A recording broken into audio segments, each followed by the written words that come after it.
Good afternoon, everyone. Thank you all for joining us today for this webinar titled Addressing Insider Threats and Intrusions. We have about just a minute left, so we can start off the meeting at exactly 1 p.m. So by the way, my name is Chris, and I'll be your host for today's session. We're excited to share what this has captured so far for the past 5 months of the year. Together, we have two industry experts who will be sharing their insights and knowledge to us this session. But before we jump in, let me give you a quick overview of this.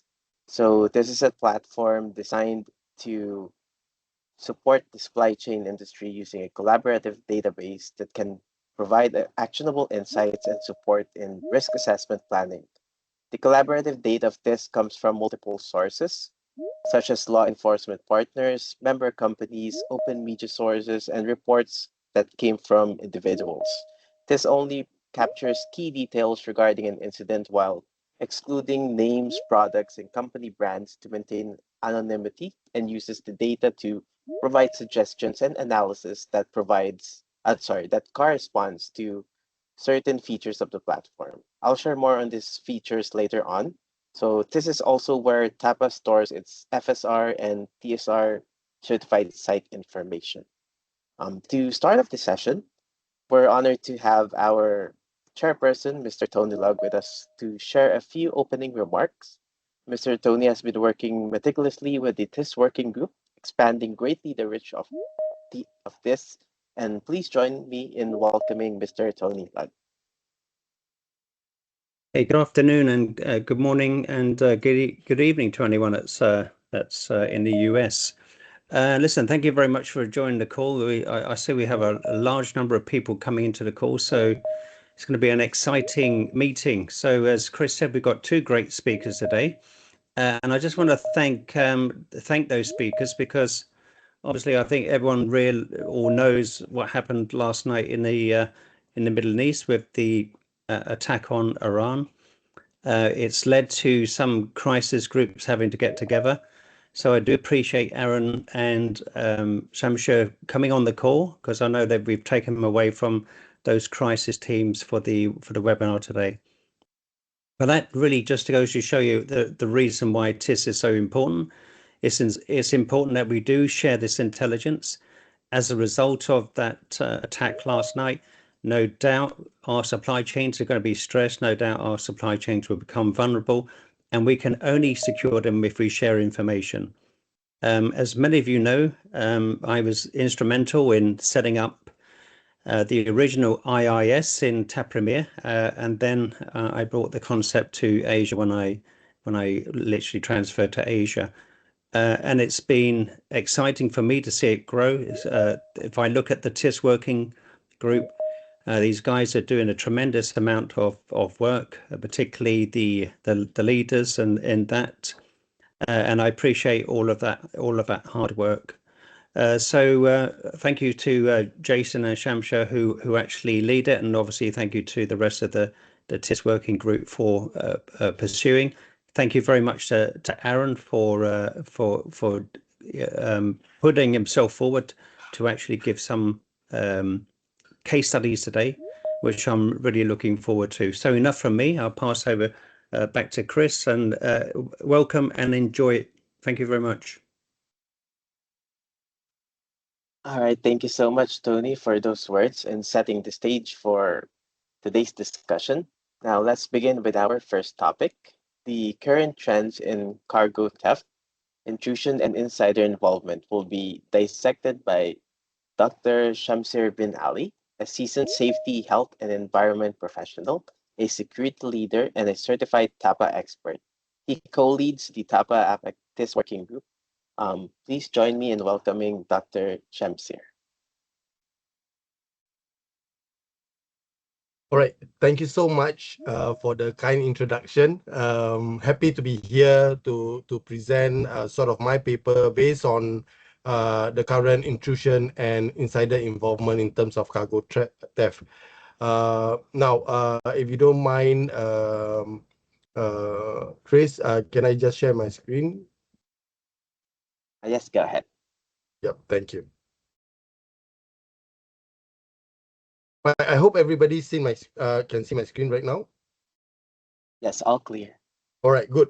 Now, before I start off, I would like to say good day to everyone, to the esteemed professionals and industry partners. Of course, I think coming on board on this webinar is basically exclusively focusing on cargo crimes, and this is basically the right platform for organizations to be on board to look at all these data and statistics. But moving forward, first and foremost, my sincere appreciation to TAPA APAC, to the organizing team, and especially to Tony for the kind invitation to contribute to today's session. It's basically an honor to be part of this critical dialogue where intelligence meet strategies. I think that is important, right? And where we need to look at tactical insights so that we can actually navigate within an organization to inform the board level decisions, right? So what they are going to do or what they are going to actually move on. How are we going to actually plan forward to make sure that there is no challenges in terms of cargo crime. But one thing to note is that we are not here today just to review data or statistics in isolation. We are here to actually interrogate what the data reveal about risk convergence, also look into the insider exploitation and the limitations of current controls in a digitized or decentralized cargo environment. Now, the trends that we are going to see are not just operational, but they are basically strategic inflection points. Now, with that, let me just open up the strategic context underpinning today's presentation. Now, first and foremost, I would like to touch on APAC's cargo theft threat landscape, which is evolving rapidly, driven by digital fraud, insider collusion, and organized crime group. Now, one of the things that we need to note, this is no longer about isolated thefts or opportunist hits. What we are observing are network operation, which is digitally enabled impersonation, or it could be a multi-jurisdictional collusion. Now, threat actors today are not breaking the locks. They are actually exploiting credentials. They are looking at transport schedules and also view of the fragmented security oversight. This could be some of the contributory factors which leads to cargo theft. Now, within APAC itself, with its diverse regulatory environment and complex cross-border logistics, it has become a high-velocity target zone for these threats itself. Now, what especially concerning is the speed of adaptation, how we are actually adapting to all these cargo crimes that are happening, and we need to keep ourselves abreast on this. We know that criminal methods are constantly evolving faster than many security protocols can adjust. So today we put in new implementation, right? A few months later, there'll be a different MO that is being put in place by the crime organization group. Yeah. Now, the next point that I wanted to touch on is data analytics and the TIS historical database, which enable proactive mitigation and intelligence-led risk management. Now, we know that the answer is not more security layers. Yeah, but what we are trying to do is to have a smarter integration with the TIF, with the TAPA intelligence system platform. It is not just a repository, but it is an operational asset that we convert fragmented incident data into strategic foresight. So what does it do? It allows stakeholders to firstly identify trend accelerators. I think that is important, right? By identifying the trend, we can actually put in what are the preventive measures that we need to put in place. Now, the second point that I wanted to touch on is to correlate incident clusters with infrastructure weakness. Now, this is also something that as professionals who are managing safety, we need to see how we can actually put in place some of the measures, yeah, or some of the infrastructure weakness that we need to identify. And lastly, moving from incident response to preemptive governance. We are looking at proactive approach in terms of managing cargo crime. Yeah, we don't want it to happen. Then we start to put in all these measures, or we start to identify that no, there are cargo crimes happening within our facility or within our organization. Now, we have to note that the challenge is ahead is clear. The risk landscape itself, not only physical, but now digital, is being distributed, and it is increasingly internal. With that in mind, our view or our response must be just as intelligent, it should be just as coordinated, and above all, it should be adaptive. Yeah.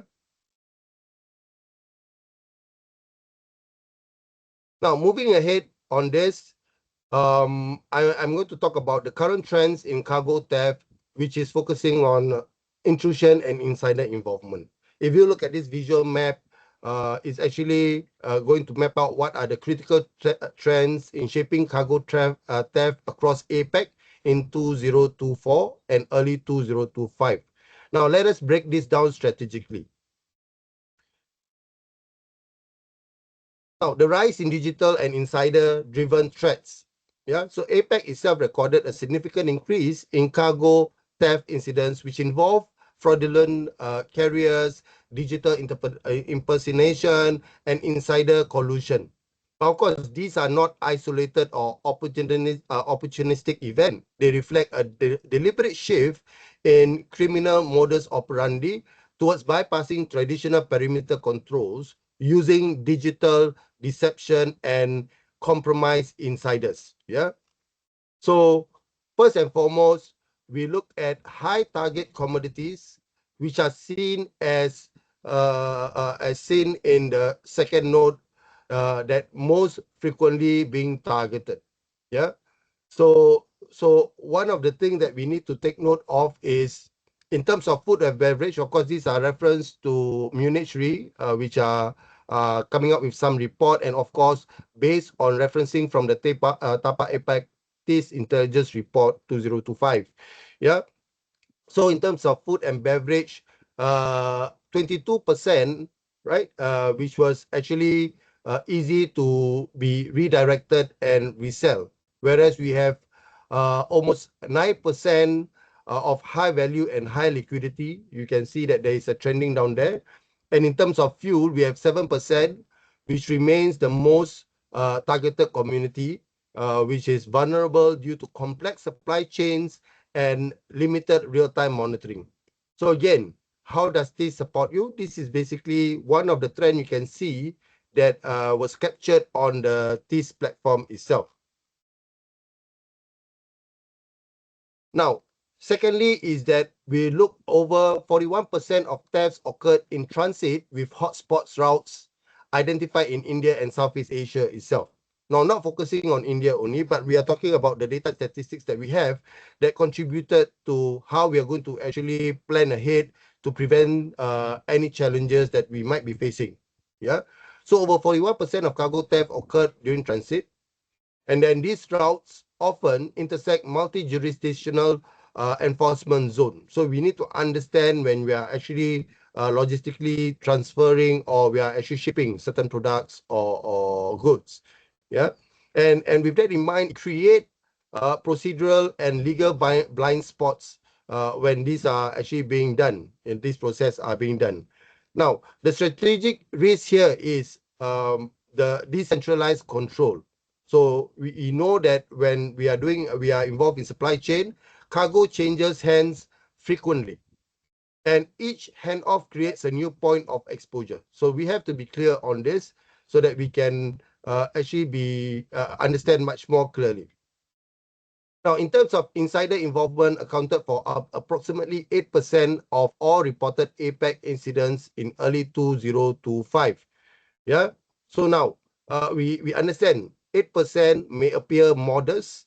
Yeah, but this incident tend to bypass external security altogether, or it may occur with higher precision, and it will often involve credential exploitation, but not brute force. Yeah. But the real challenge down here is not detection post-event. But as I mentioned clearly, prevention during credential assignment. So we need to make sure that we identify it prior to it happening. So one of the key areas that we need to note are such as role rotation, or even to identify behavioral anomalies that goes normally unflagged. So that's why those people who are classified as insider collusion, we can't detect them. So we need to put the right approach to understand all this. But what are the strategic implication? Now, again, what I presented down here is not just descriptive, but it is actually diagnostic. Based on this data, it tells us that static control or physical audits and perimeter locks are no longer enough. Yeah. So we need to actually move toward behavioral detection, real-time route intelligence, and insider threat governance as standard operating layers in cargo risk strategies.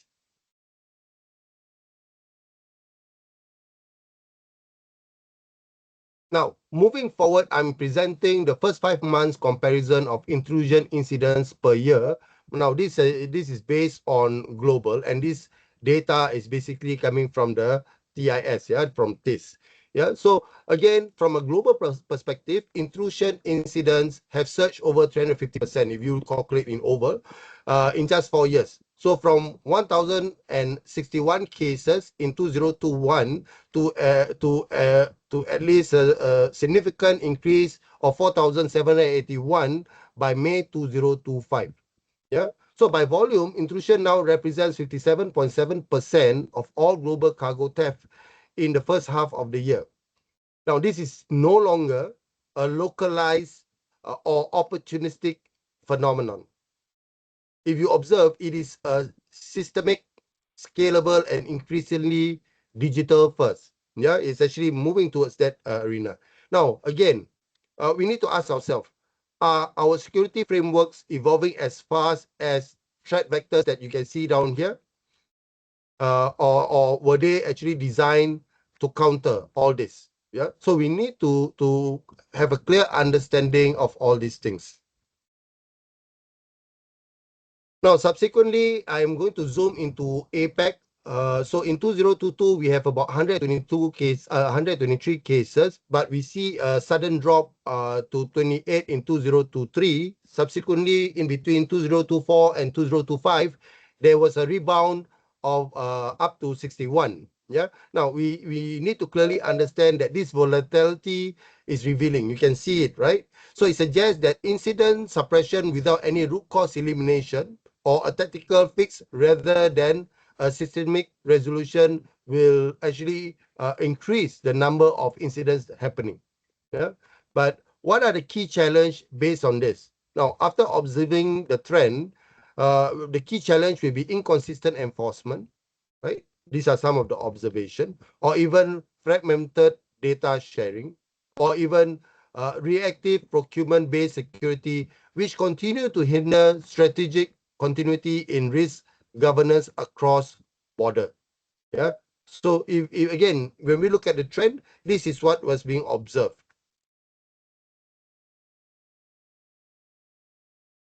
So looking at internal incidents per year based on global data. Yeah. So now we have already considered internal threats landscape right now, and then we look into how it actually trend. Yeah. So basically, from 53 cases in 2021, which is 200 and in 2021, and it moved to 298 by May 2025. Yeah. And one of the areas that we need to look at is like we understand based on this is internal breaches basically are becoming normalized rather than exceptional. Yeah, because it's actually trending upwards. Now, but of course, these are not always malicious insiders, but many cases stem from basically lacks in credential deviation, or basically failure to apply certain measures, or even over reliance on physical deterrence without behavioral detection layer. Yeah. So don't you think that it is actually interesting, that it is challenging right, on how to balance access control and to make sure that this balancing is aligned with operational efficiency. Now, especially those 3PL warehouses and subcontractor driven ecosystem, we need to look at this challenge and we need to balance things out. Yeah.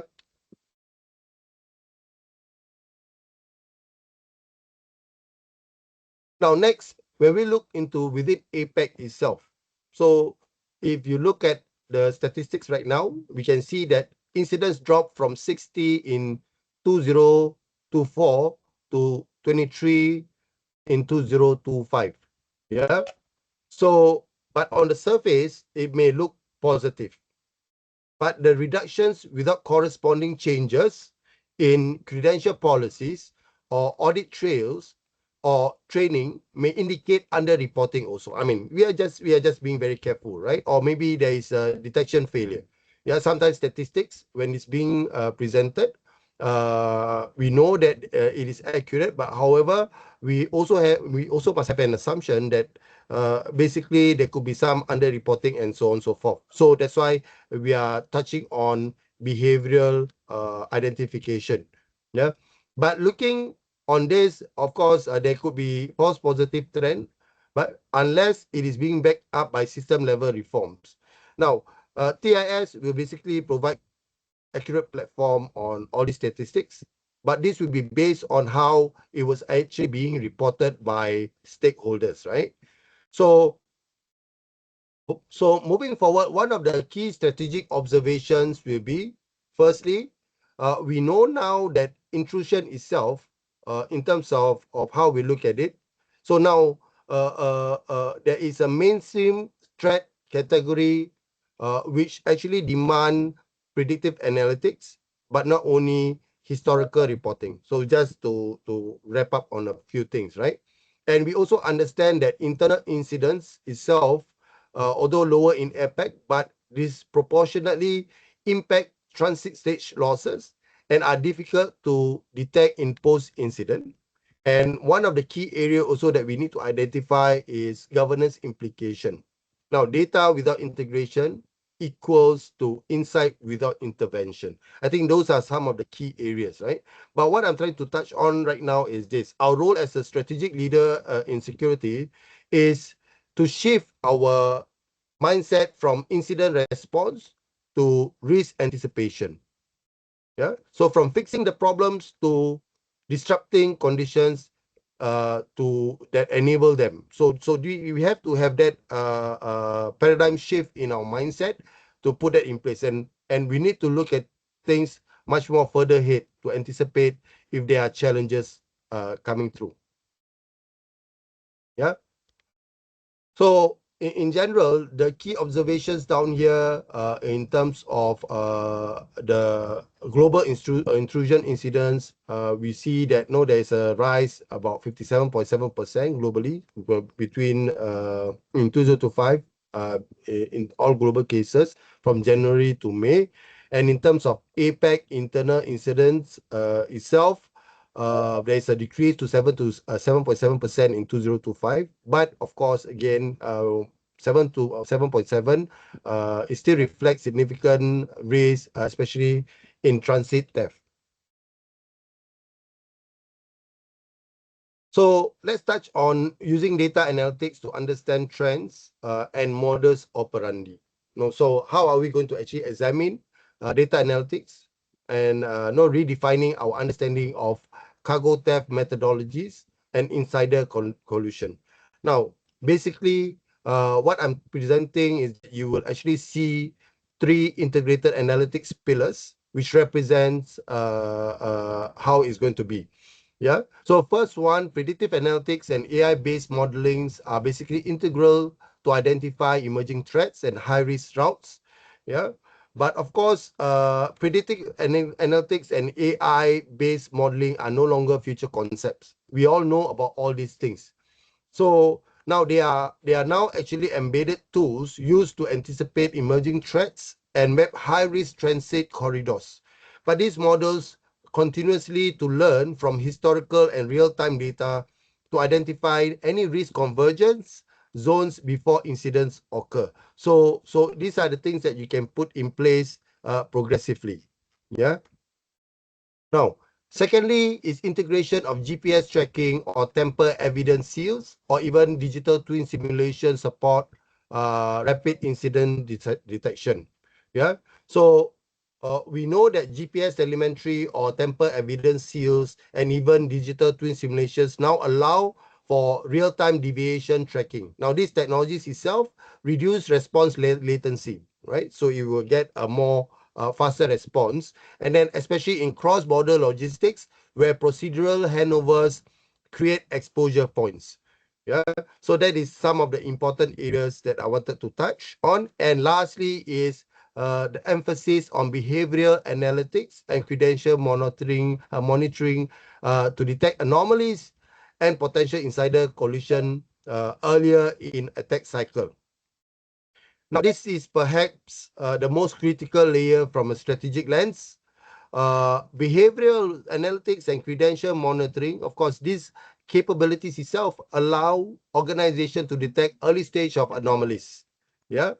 So such as no unusual access patterns or even credential misuse or deviations from routine behavior. So this often indicate or give an indicative of potential insiders collusion. Yeah. So now, if we look in a whole, this actually aligns with the earlier data that I presented earlier, which is the 8% of data of APAC theft incidents in early 2025, which involve insiders. Now, detection at this layer is pre-incident, we call it. Yeah. And it offers actually lead time for preemptive mitigation. Now, again, we have to ask ourselves, the challenge is not just technology adoption, right? But we are looking at integration. So most organizations operate the systems in silo. I mean, this is based on observation, right? But of course, again, without unified data governance, threat intelligence no is actually going to be fragmented or diluted. So you need to integrate all this information, historical data or items from the platform with the technology that you have, so that it'll be a more robust system. Yeah.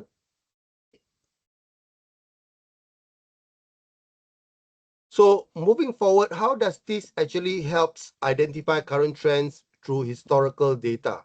Firstly, the TAPA intelligence system is basically an executive tool, but not only when you go on board or when you actually use the TIS platform, it's not just having a compliance layer where you understand the modus operandi or the trend. Yeah.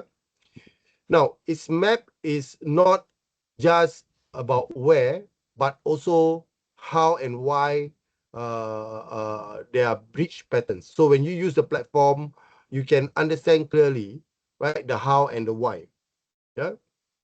And subsequently, we also look at risk visualization and analytics. Yeah.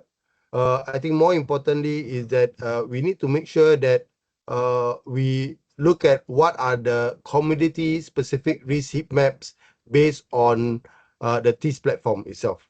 Yeah, it is really important that we understand what are the historical data based on reviewing what is on the platform. Yeah, with that, we also can see that there are targeted response that we can actually see in terms of the trend and what are the measurable impact. Now, with that in mind, we can actually enable the dashboards that you can see for multi-market vulnerability prioritization. We need to understand in all this perspective and concept, and we need to look at how does the platform actually supports organization in incorporating the security standards required to prevent cargo theft. Now, lastly, we know that for this itself, yeah, we need to focus intelligence and also operationalize to make sure that we close the loop in terms of how we are going to intervene to make sure that enforcement are being done. Yeah. So this is how actually the TIS platform itself with its historical trend or data will support organization on how they are going to actually look at cargo crime. Yeah. How are they going to preempt or prevent cargo crime from happening? Yeah. All right. So lastly, these are some of the strategic recommendations that I would like to share. Now, so to close, I offer actually 4 high-level imperatives for regional stakeholders or even local stakeholders. Yeah. Firstly, we need to institutionalize predictive analytics at network level. So not just per facility. So you use TIS as a strategic forecasting tool. Yeah. So this is how you're going to move along. Yeah. Now, then secondly, as you can see on screens, to strengthen insider threat controls with enhanced credential and behavioral monitoring. So what you can do is monthly recalibration of the control, right? Not based on only lagging indicators, but on trend velocity and behavioral anomalies. Yeah. The third part will be to review and recalibrate security measures monthly based on this data trend. Yeah. And fourth is to foster cross-border intelligence sharing across APAC stakeholders. Yeah. So consolidating insider threat detection under one accountable owner is okay, but preferably not shared across different department, because if you to look at it, you need to have a designated person to identify and manage all these things. But of course, if you have a team, it'll be much more better. Yeah. But last but not least is to formalize cross-border risk intelligence alliance. Yeah, moving from voluntary sharing to structured bilateral agreements. I think these are some of the ways that you can put in place in terms of how you're going to manage challenges in terms of cargo crimes moving forward, and using the TIS platform for you to incorporate within your organization protocols or procedures. Yeah. So with that in mind, I think I end my sharing down here. Again, in closing, thank you so much for having me in this webinar. But of course, if you have any questions, I think later you can actually have an opportunity to actually share or ask your questions. Yeah. So thank you so much. And I hand over to Jason. Jason, I'll unshare my screen right now.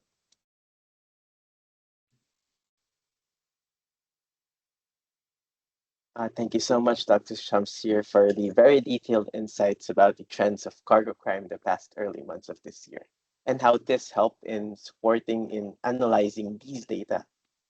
If you have any questions and would like to ask, please feel free to write them down in the chat, or we'll be answering this question in our Q&A session at the last part of our webinar. Now on for Chris, our... can I just quickly come in and just ask Aaron? Aaron's right in the middle of this sort of crisis in the Middle East, and Aaron, if it's appropriate, if you don't mind giving a quick 30-second update on the incidents there and the sort of ongoing crisis, and I think that's a sort of breaking news item. I hope I'm not putting you on the spot, but that's what happens in our game. But if you don't mind giving a short overview before you go into your presentation, I'm sure all of the listeners would appreciate it. Yeah, no, happy to. Thanks, Tony, and apologies for joining late. So many of you will be tracking with regards to Israeli strikes onto Iran. And so the things that we are watching out for that, clearly beyond immediate retaliation from Iran, is whether US and Iran talks will go ahead on Sunday. So the US and Iran are planning to have the 6th round of talks on Sunday with regards to Iran's nuclear program. So we're watching out for that. So if that talk gets cancelled, then that would be a trigger for us, and I think a trigger for the region as well, because that would demonstrate a clear breakdown between US-Iran relationships. And And I think that will be concerning with regards to what Iran may do in terms of retaliating. What we're unlikely to see at the moment, until we see that trigger or that tripwire met, is any Iranian retaliation on US bases in the region. So there are many US bases in the region. The US took some precautionary measures in ordering and authorizing non-essential personnel to leave some of the US embassy posts across the Gulf. So we are unlikely to see an immediate retaliation against those US bases, but we're certainly looking to see some strong rhetoric from Iran toward the US with regards to their involvement. But you would have seen that the US are trying to distance themselves.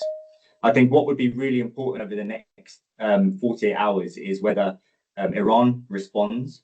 So the previous modus operandi from Iran is they've waited about 2 to 3 weeks before actually responding to an Israeli strike. We don't imagine that timeframe to be what occurs this time. We imagine them to retaliate quite swiftly.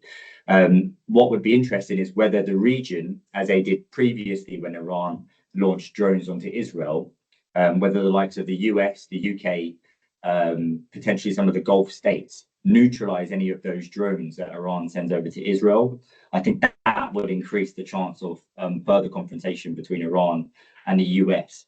But we're unlikely to see that because the Gulf states, particularly Saudi and UAE, have said to the US that they won't permit the US from utilizing the US bases to target Iran. In terms of what it means for the shipping lanes, and I think that's quite important when it comes to the transportation of goods.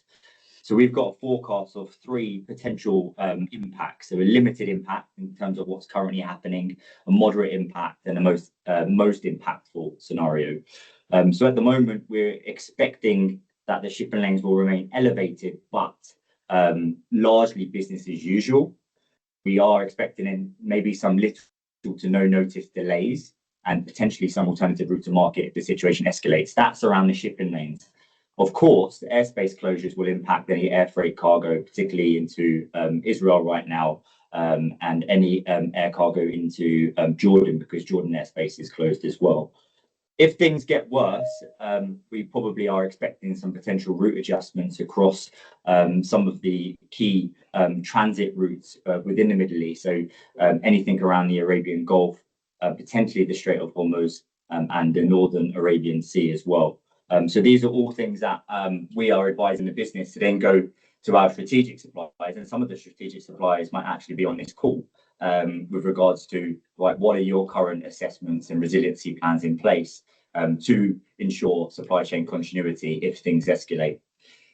Tony, I don't know if I hit the scope there in terms of what you wanted, but that was just a quick kind of bottom line up front with regards to where we're at. No, you did extremely well. I'm sure everyone would appreciate your update. So thank you very much for that, Aaron.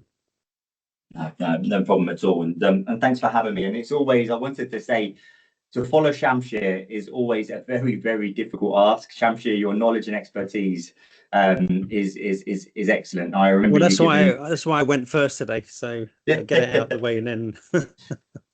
Well, I remember listening to Shamshir as he taught us around the supply chain risk assessment tool for TAPA. So Shamshir, always a difficult task to follow you. But for those that don't know me, my name's Aaron Coppard. I'm the Director of Risk Intelligence and Supply Chain Security within GSK. So my role is to essentially identify some of the bad things that might happen to the business, and then also set up the supply chain security framework, and so the global standards when it comes to how we protect our products.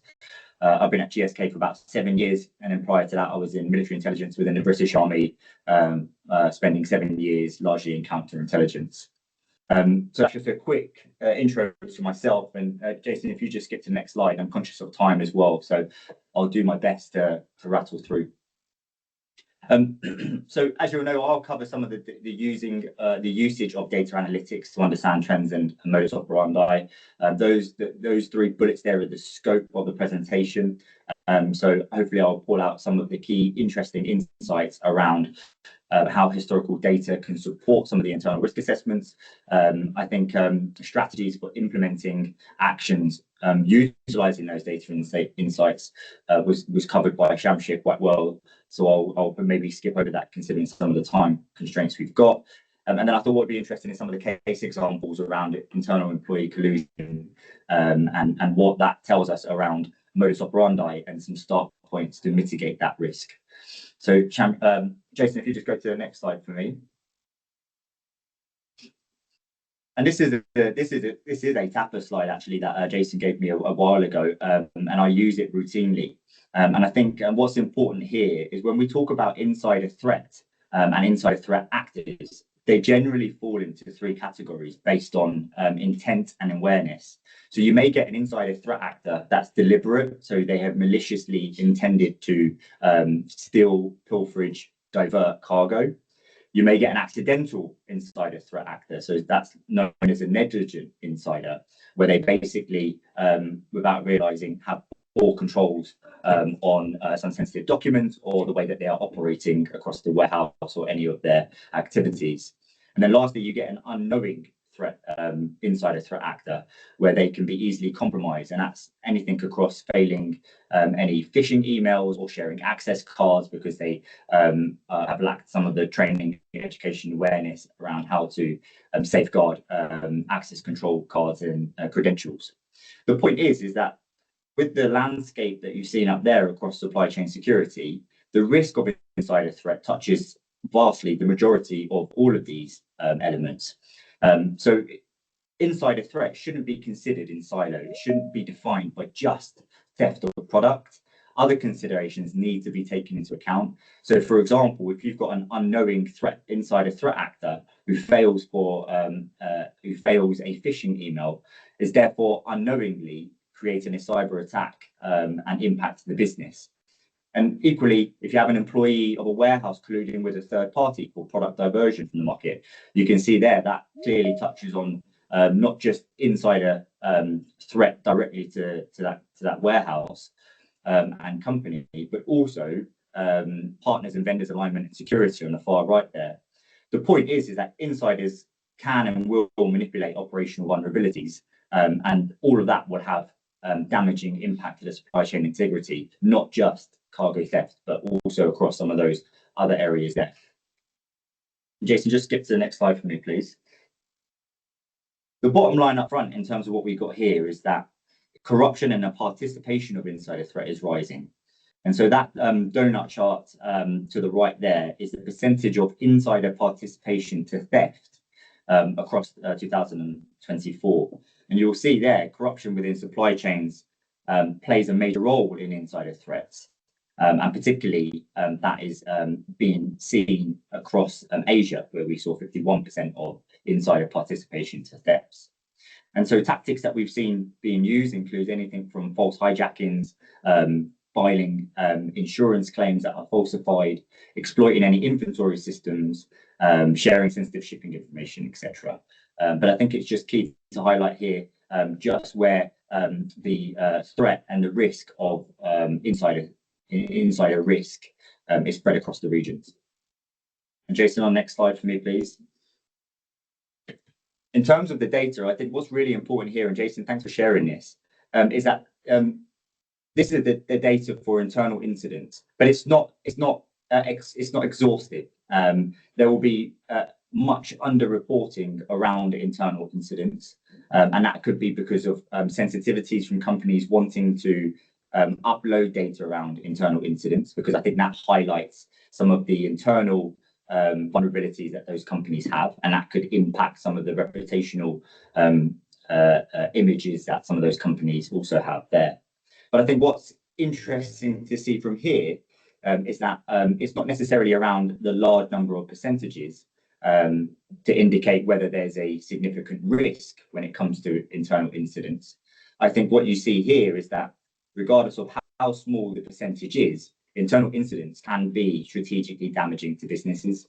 So it goes beyond the loss of goods and actually cuts directly into trust, continuity, and even some of the regulatory space. So the key takeaway from here is that internal cargo incidents pose not just an isolated threat around theft of product, but actually a compounded threat across financially, operationally, reputationally, and lastly, legally as well. So they don't just damage the shipment, but actually the structure of trust that underpins that company's business model. And I think that's just important to call out. And this is across the globe. And then as we go to the next slide, which looks specifically at APAC, what I want to draw out here is what you'll see is in the last 5 months, in the last 5 years, within the first 5 months, we're seeing a fairly consistent number of incidents that have occurred. And that consistency tells us a number of things. It tells us that within APAC, there is potentially a presence of some structural vulnerabilities that are being exploited by threat actors in order to conduct internal incidents. So I think the point here is the need for a collective focus on insider risk. So whether that be some of the basic controls around strengthening vetting and access control, standardized training and reporting practices, but also ensuring that we have transparency and collaboration between vendors, whether it's a logistics service provider or whether it's a manufacturing site, so ensuring that you have a trusted and validated security framework that spans across both of those entities there. Jason, just onto the next slide for me, please. I won't go into this slide into too much detail. I think the key thing here is that insider or colluding employee activity is rarely random. It will always follow a pattern. And whenever you've got a pattern, it's easy to identify and look at the root cause when that exists. But you need to apply some of the data analytics, and Shamshir covered that extremely well, particularly around physical access, operational logs, and looking at some of those other data sources there around route diversions or any inventory discrepancy. When it comes to some of the data sources there, the point is to pull out those are maybe your start points to look at, and really offer some scrutiny as to, right, are we seeing any unusual anomalies here, or behaviors or suspicious flags? And it's good to know that data alone doesn't prevent threats. So sometimes you need to correlate multiple data sources to really identify what's happening here. And what I mean by that is you might have inventory shrinkage, which is a modus operandi where individuals will steal little and often, so it is within the yield and acceptable loss count. But then also knowing some of the collusions with transporters and then enacting route diversions to ensure that that product can then unlawfully enter the market. So I think that's the key point around here, is not just looking at data sources in isolation, but seeing how data sources can correlate to give you a better intelligence picture around what's happening. And Jason, maybe you just skip across to the next slide.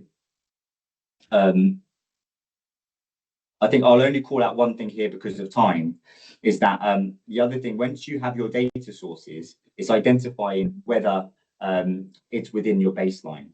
So if you have a yield of 4% for cargo losses and you're consistently seeing that being 4%, for me, that would be a red flag and a trigger. But equally, start looking at where you had incidents over the year and if there are any seasonal fluctuations.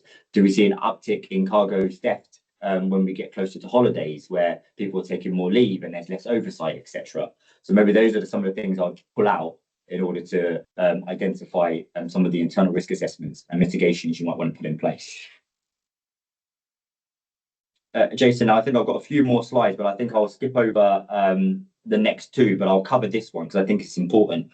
So when we look at a couple of the case studies, yeah, Aaron, let me just come in. Look, I don't rush it because look, I understand that some people have to drop off at 2 p.m. Singapore time, but carry on if you've got time, because everything you're talking about is highly appropriate, and I'm sure there's a lot of people that will learn from it, and also we will send a recording out afterwards. So please don't rush it, because you're doing a great job. Yeah, look, okay, you've already had a heart come up. Look at that. That's great. Thank you very much. Thanks, Tony. And so some of these case studies you'll be familiar with. They're actually from the TAPA reporting that came out Q1 this year. I think the key point here is that what we covered off on a situation on the left there.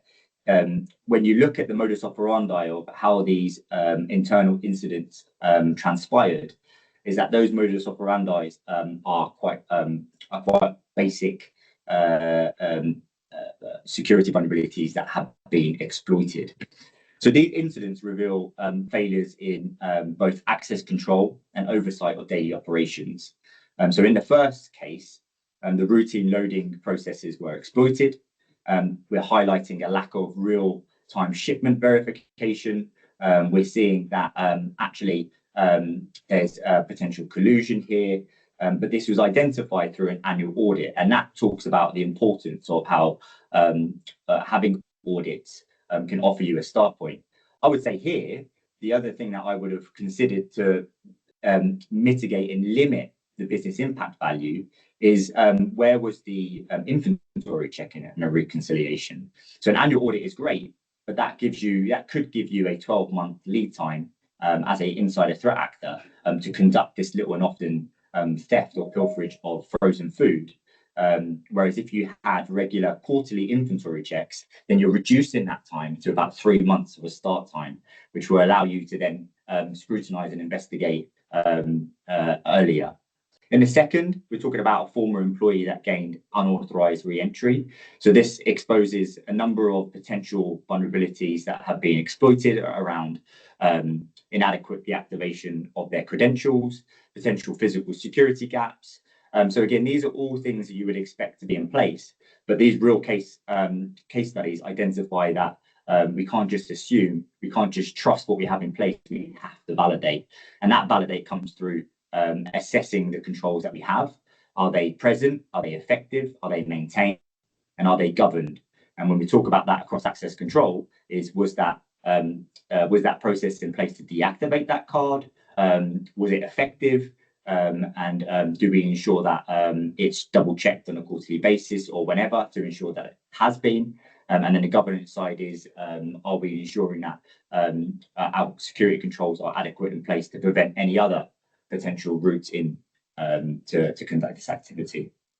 So I think the key thing to take away from this slide is that these incidents could have been prevented with basic but enforced security controls. And so just going across into the next slide for me, please, Jason. Maybe a couple of models that are really useful is the Swiss cheese model, which is not an unusual analytical technique that you'll be all familiar with. But here you can look at having a number of different security layers in place, but all it takes is for one vulnerability to line up to allow for a threat actor to exploit any vulnerabilities there and then lead to some internal participation of theft or incidents there. So really, this is just a model to highlight how we look at doing a root cause analysis. And then this also allows us to prioritize our resources when it comes to training, education, awareness, but also mitigating some of those vulnerabilities with a very clear image to stakeholders so that they have the clear strategic overview of where that risk was exploited. And then just on the next slide for me, please, Jason, around defense in depth. So again, these are basic security controls, but if they are put in place and they're validated and they're effective, then that product box in the center should be well protected. But if you haven't got very good security awareness training around do not share your access cards, and then employees are sharing access cards, but you don't have an effective access control measure in place, you can clearly see some of those layers when it comes to defense in depth start pulling away, and that brings you closer to the product. And as a threat actor, it brings you closer to be able to steal a pilferage or remove that product from site. So the final slide I've got really is around, if you just next to the next slide for me, please, Jason, is how to utilize TAPA. And many of you are big advocates of TAPA.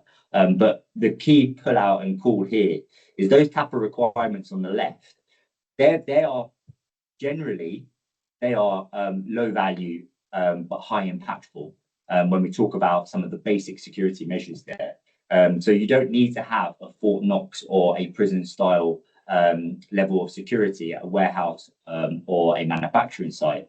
But some of the basic TAPA requirements will put you in a very good place when it comes to mitigating the risk of internal threats, but also allowing you to very clearly identify which ones will detect, deter, and disrupt.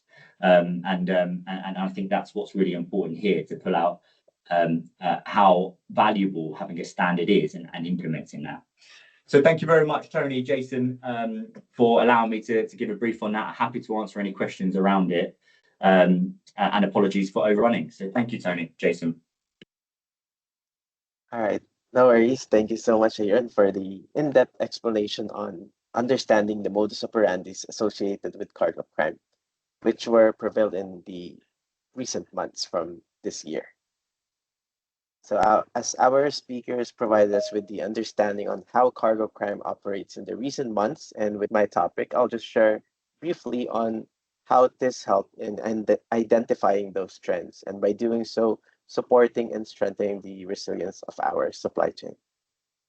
I'll be expanding now on the data which this has captured. As of today, this has about 3,557 incidents across the APAC region alone, with new incidents being recorded each day. Right about now, we have about an additional 60 incidents being verified and scrutinized before uploading to the database.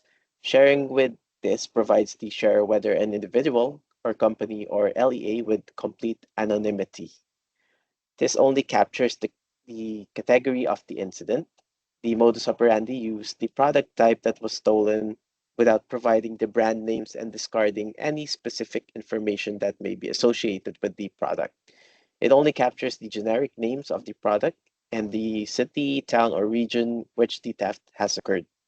In relation to today's topic, you are able to see the full number of intrusion incidents in the global database of this, as well as the full internal incidents that are related. I've also highlighted here the number of intrusion and internal incidents captured globally for the year of 2024 and the first half of our current year, which is 2025, which shows that the number of cases are constant and its trend from last year.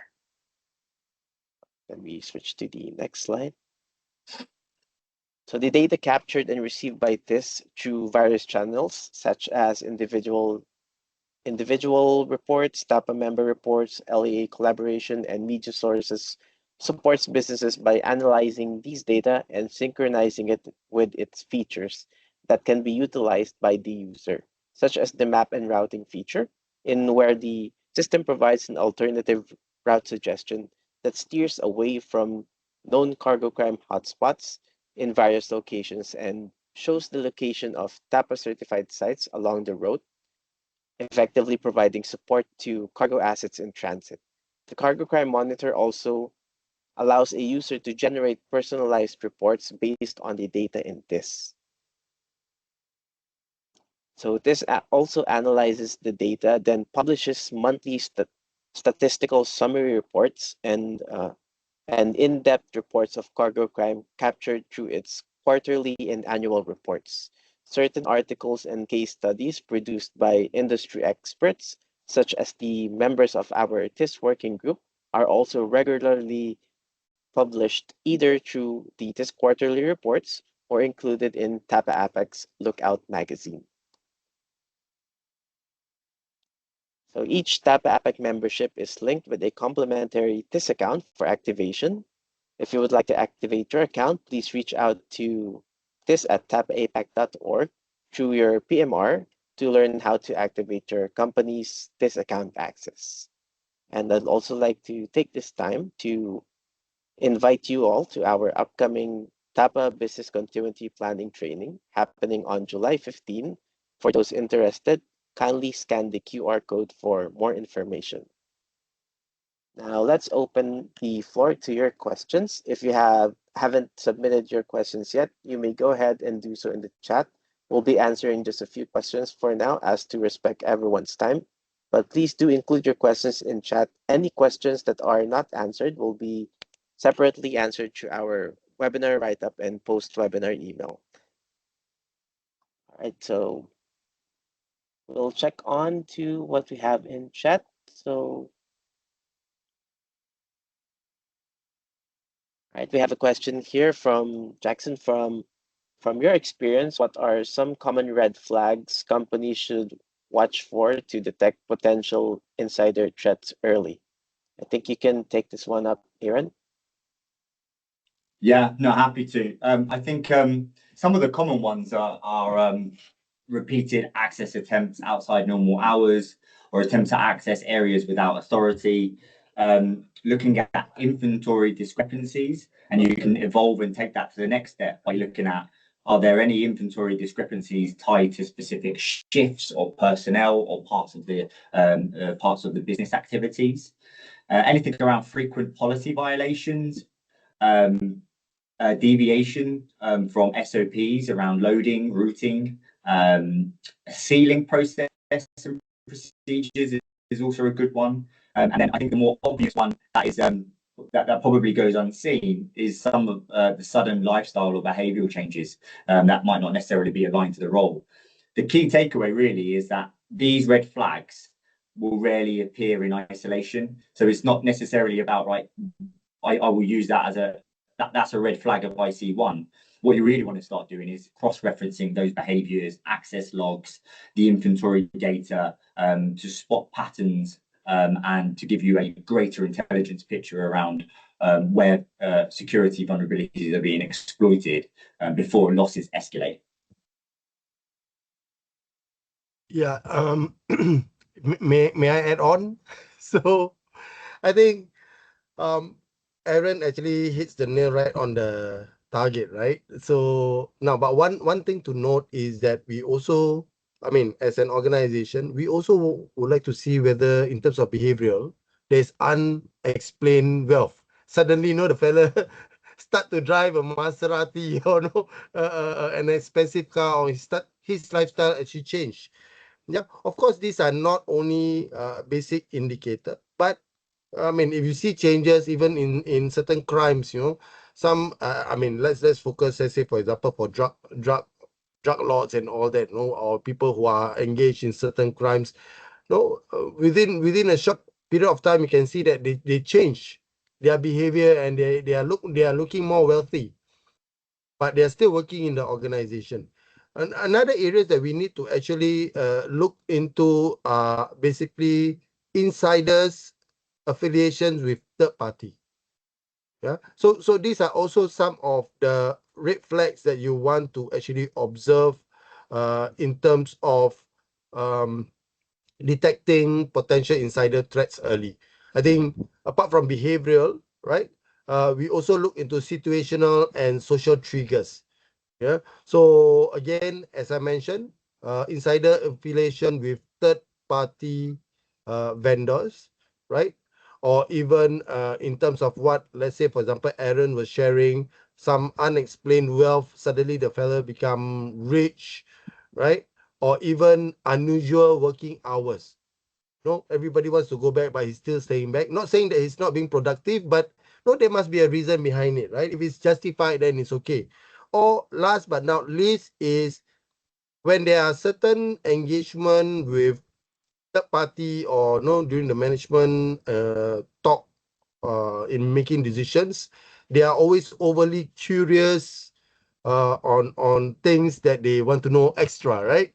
Correct. So these are some of the areas that we need to be mindful within an organization, that when certain discussion, there should be a closed door discussion, right? Limitations to certain information, and behavioral observation on how the employees on the ground are actually moving along. Yeah. Sudden changes, of course, those are some of the red flags. But of course, we cannot assume that those sudden change is because they are doing something illegal. They might be have something that contributes, but it is good to engage them. Yeah, I think these are some of the areas that we need to focus on. Yeah, just to add on, yeah, Aaron. Thank you so much, Sayer and Shamsir. Guess we can take one last one. And you can also answer both, so we have a greater aspect of the view. So we have like which types of facilities are most vulnerable to intrusion and insider related cargo thefts based on the recent trends? Yeah, either of which you can go start it out. Jason, sorry, just repeat that question for me. Apologies. Yes. Which types of facilities are most vulnerable to intrusion and insider related cargo thefts based on the recent trends? It can be a little bit subjective. So yes, using some of the recent trends is important. I think when you have the majority will come from warehousing, and that isn't anything specific with regards to meaning that a failure of some of the security measures or framework is in place. What that speaks to is that warehouses are routinely very, very busy operating environments. And so where you have very busy operating environments, there are often additional advisory route paths that can be taken to exploit some of the vulnerabilities there. So I'd say, yeah, warehouses, in my experience, in some of the trends in terms of corruption that have led to internal participation of insider theft would lead to warehousing. Yeah, to add on, I'm always supportive to Aaron, right? So to add on what Aaron is actually trying to say, now Aaron specifically mentioned on warehousing, right? But in a whole, when we look at the supply chain, they are looking at products. Yeah, for example, in pharmaceutical, we've got a lot of products that are being imitated out there. Yeah, and how does this imitation start off from? Maybe the product itself internally was actually brought outside to imitate it, right? So it's really subjective to the product that are available, be it whether it's telecommunication systems or no mobile phones, be it whether it's branded goods, yeah, be it whether items which are classified as high value cargo, yeah. It is quite subjective because different demographic or different countries have different interests, right? The organized crime, they have different interests in terms of which are the areas. But in a whole, we should be vigilant. We should be vigilant to cover all aspects. So it doesn't mean that you are in pharma, you shouldn't be actually vigilant on other areas or other MO that are being operated out there for specific products. Yeah. So point to say is that in terms of warehousing, yes, but we need to look at it holistically with products itself. Yeah. So this is basically important. Yeah. Yeah, no, Warehousing is if one I thing. can just come in, Sam, Yeah. I fully agree with both of what you've said, and it isn't one particular area because, as you quite rightly said, it depends on the product that the company has. And look, don't forget, we're not always talking about cargo crime, and that's why we're asset protection, because in terms of what Sam Shearer was alluding to is that if you look at tool drawings, if you look at the IP around the manufacturing process, that's all very valuable material. How does Apple, for instance, release a phone, and yet there's a carbon copy of that phone being sold in Hong Kong, within a couple of days? So, clearly, it's not just Apple's problem; it's a problem across the whole industry. How are these drawings being smuggled out? How are tool drawings being smuggled out? Component parts, the content of the bomb. How's that been leaked out? So I think there's a number of aspects that you should be looking at. And look, just one other thing, your jobs board. Have you ever looked at the applicants applying for the jobs? Because if you look at the case study at Heathrow Airport, people were targeting companies, they were targeting particular roles in that company where they knew they could access certain information. So I think I think we should always be open-minded, as the other two speakers have said. Yeah. I think it's a great call from both. I think really, honestly, Shamshir, Tony, around it's not just about finished goods. It's also, and it's not just about product. It's also some of the intellectual property parts and components that go to it. It's a great call out. Yeah. To add on, as professionals in our trade, we are not supposed to base our interventions based only on assumption. Now, the key thing about TIS is that we provide quantitative data that can be applied in how you're going to structure strategically moving forward, right? On all this. Yeah, because if we set to put in our prevention based on our assumption, then I think that is not the right approach. So having the right, whether it's qualitative or quantitative data, that will actually progress us. And when we actually know, as professional, when you want to put in maybe capex or opex type of infrastructure and all that, you need to have the right buy-in. And to have the right buy-in from management to put in, let's say a system and so on and so forth, you need to have quantifiable data to project to your management. Yeah, and this will actually support on this area where you can use the data itself to tell your management, yes, we need to put in no AI CCTV, we need to have this SOPs, and all this require resources. Yeah, just to add on how this actually provide the extra mile on, as professionals, how we are going to actually frame it to our management that no, this is important. We can see that there's a trend on this MO, and with this, you see, we are showing you this, right? So let them have a look at the quantitative data. From there, the management can actually give the support. Yeah, just to add on. Yeah, yeah, that's it from Chris. Just a quick one, Chris. Can you make sure we take that question at the in transit cargo thefts? I think that's a highly topical question. Which one was this? The one in chat? Yeah, in the Q&A. Okay, yes. How about in transit cargo thefts? Yes. Yes, if you can share some insights also on how about in the insider threats and intrusion type of thefts around cargo at in transit. So en route thefts, we have those on this database as well. So that's included also in our breakdown earlier on the data that we have.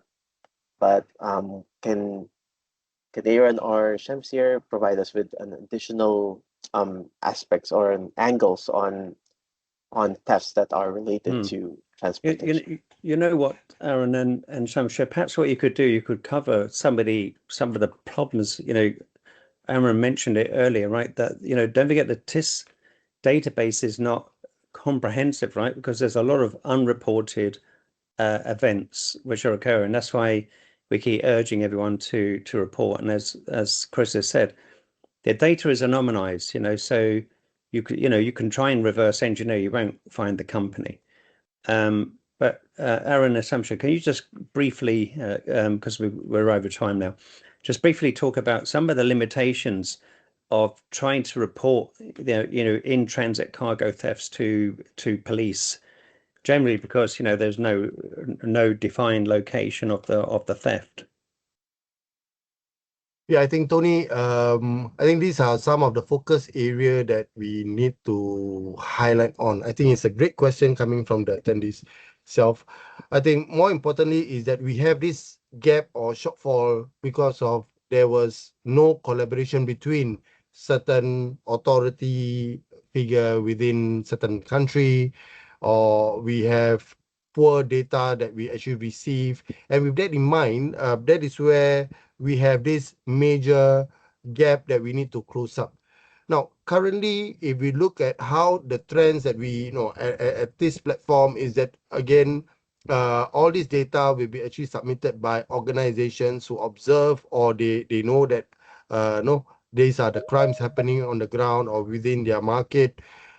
But more importantly is that we couldn't identify on certain areas because why there was no participation or collaboration from organization or authorities. That is why for our TIS group, we have been engaging with a lot of LEAs and all that. Yeah.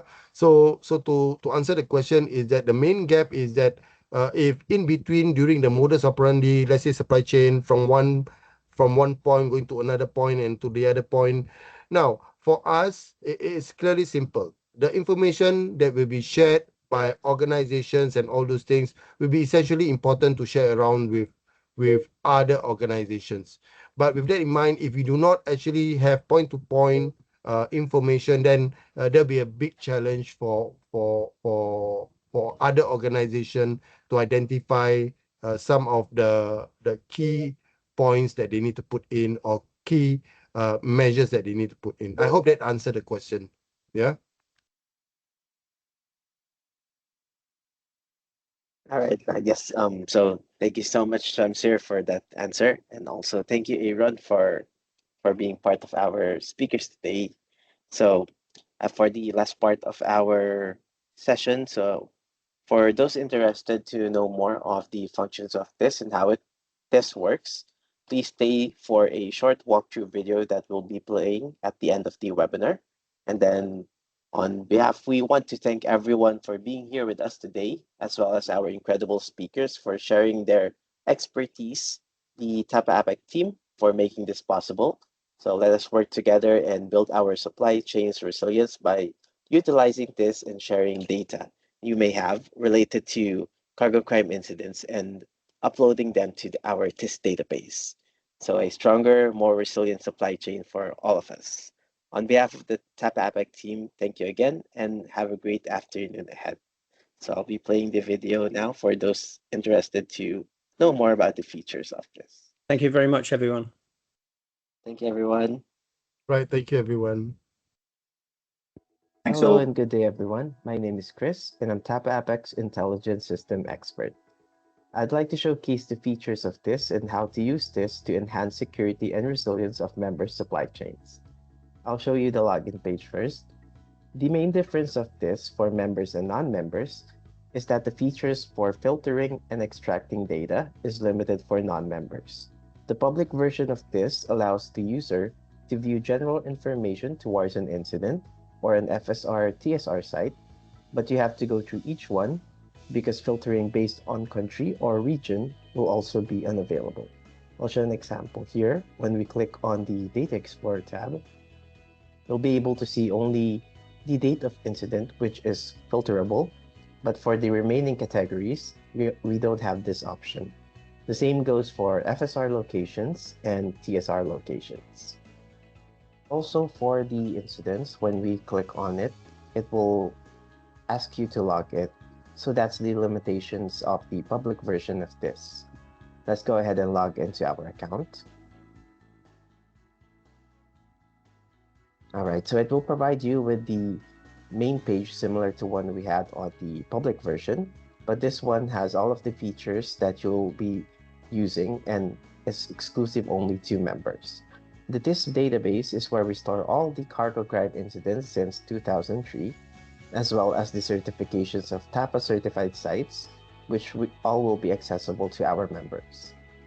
We'll go over each function of the platform by each tab. On the main page, you'll be able to see the main home page. Each navigation panel on the left side is reflected on the dashboard on the main page, these 5. And then I'll give a brief description of each tab.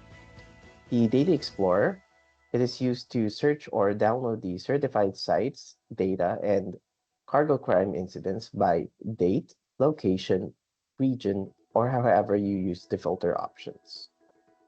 The map and routing is this AI-enhanced alternative route suggestion feature to steer you away from cargo crime hotspots and show past incidents on certain routes. The Cargo Crime Monitor, it is a visualization of the data which you can use directly for reports and analysis. This can also be downloaded offline for members' use. The filter data, this is used to set your preferences on specific dates, locations, modus operandi, incident categories, and certified sites information, and much more. And then lastly, the incident report. This is where we report those incidents by members or non-members. All right, so let's hover over to the first tab, which is the Data Explorer.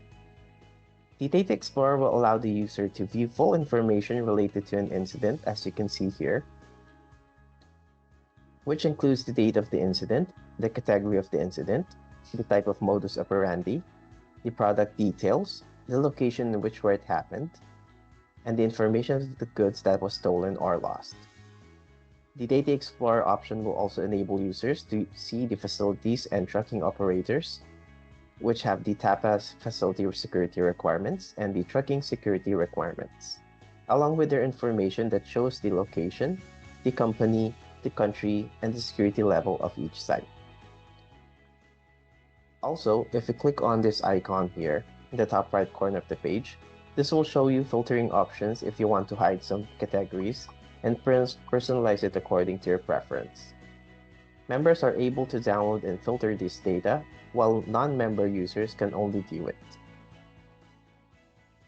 Alright, so let's move on with the map and routing. I've already preloaded it here, so when we click on the map and routing, by default, it will show you a global map, and we need to click on the tabs at the top to show the incidents and the certified sites for it to populate on the map. These tabs can show you an overview of incidents, FSR and TSR sites all over a city, route, country, or region, which are all interactable. You'll be able to see a brief description on each incident or site when you click on them.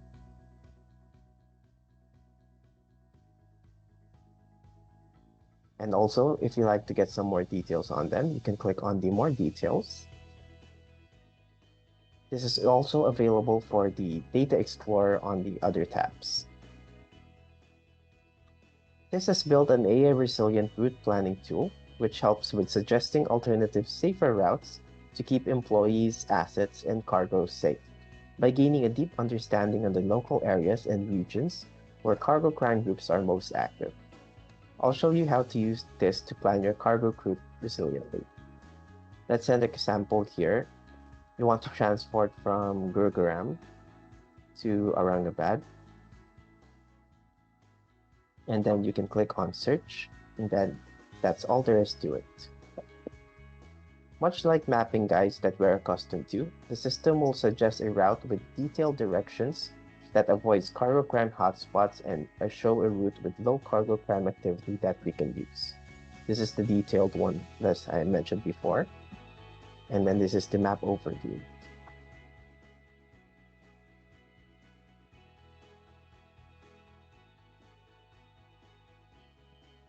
Also, you'll be able to see the location of TAPA certified FSR and TSR sites along the way if you click on the FSR and TSR location tabs while using the route planning tool, like here. If you want to know more about information related to an incident or the certified site, just like mentioned before, you can click on them to see some details. And that's how you use the map and routing feature of this.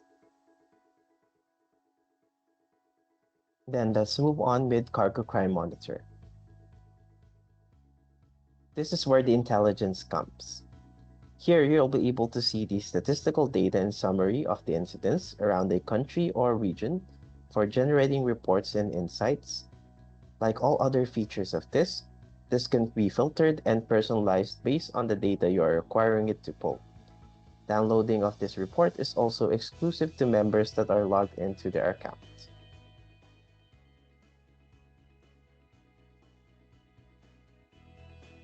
Then we can go ahead with the Filter Data tab.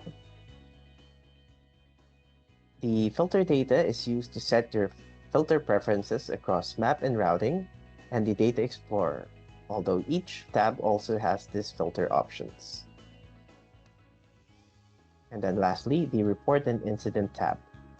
If you have a cargo crime incident to report, please click on the Report and Incident tab, and it will bring you to a page with simple details to be asked to input. Please fill up as much information you have regarding an incident if you are able to. Once this report is done, it will be sent to the TIS team to verify and upload it to the TIS database for live viewing. Both members and non-members have the full function of this report feature. And also I'd like to mention that reporting an incident does not divulge any information from the reporter and the victim of the incident. This prioritizes anonymity and well-being of companies. This is why we only record the details associated with the crime incident, like the place it happened, the location for map and routing purposes, and the general information of the goods that was lost. For the rollout of the TIS accounts, each TAPA APAC membership is entitled to one TIS account, while enterprise membership will be entitled to 3 accounts. Please send an email to tis@tapaapac.org to have your company account set up and login sent to your PMR. Thank you for watching this quick overview of TIS, and we urge every member to report any cargo crime incident and utilize TIS to enhance supply chain security and resilience. And together, we can create a safer, more resilient environment for everyone.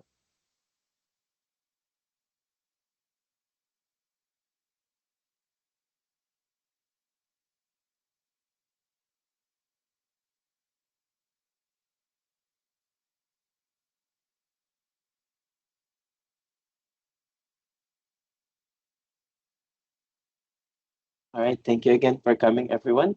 This is the last part of our session, and hope to see you soon on our next webinar. Thank you so much.